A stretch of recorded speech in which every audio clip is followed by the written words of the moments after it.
Gentleman's time's expired. Mr. Chairman, I yield. Chair now recognizes the gentleman from Massachusetts, Mr. Keating. Thank you, Mr. Chairman. I want to talk briefly about the current U.S. doctrine and conduct of the administration in a particular event and a series of events, actually.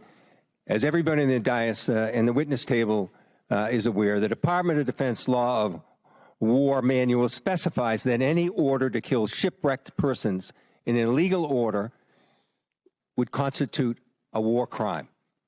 It isn't suggested there's a specific example to show a clear-cut example of what this entails in our own manual.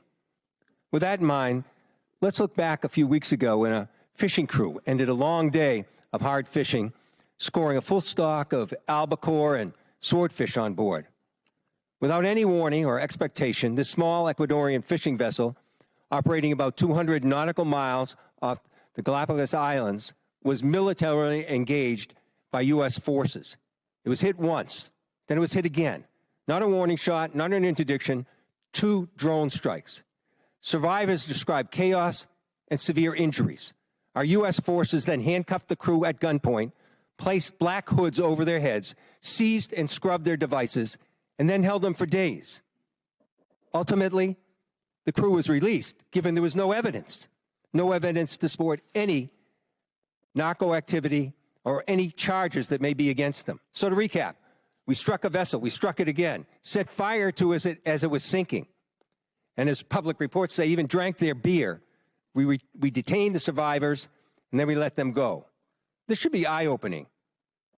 Now let's go to another example, the double tap or 2-strike attack that took place on September 2nd in the Caribbean. A vessel was struck, disabled, and then struck again, killing all but 2 survivors that were left clinging to the wreckage. And this is the thing. We know this happened. We know how it happened. And the Defense Department still refuses to release the follow-up video of the killing of the shipwrecked survivors, even though they released the initial one to the public in major news networks worldwide. No difference in sources and methods in the 2 videos, but still not released to the public. Of course, the backlash was severe at the time and perhaps is being forgotten. An unpredictable but ennobled display of character from this administration. Fingers were pointed at one another as everyone scurried to cover, in a tacit acknowledgement that this was an issue potentially violating international law. Now, I've reviewed what's been available, the phony rationale that these attacks are about fentanyl trafficking, when we know fentanyl comes from China, India, through Mexico. Then the baseless argument that this was about narco-terrorism. You know, I don't believe a word of it. This was to create leverage for regime change in Venezuela.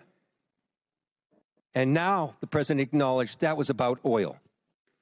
Beyond the simple need for justice and exercising American values, it's important for us to discuss what the U.S. belligerence in the world stage means to our security, our ability to marshal cooperation with our allies, and most importantly, not to normalize these actions that could endanger the lives of our own service members put in similar peril. Let me be clear about one thing. Whether it's these particular strikes discussed here, the one that killed 11 others off the coast of Venezuela, whether it's the 178 other killings, with each of these extrajudicial killings, the administration is pirating American values. We'll continue to investigate this. We will. It'll come forward in the future. Some days that second video will be released. But we've got to stop also using our precious resources that are being taxed so heavily all over the world on actions that hurt our military. They hurt our military and they hurt our standing internationally, and they're hurting our standard here at home.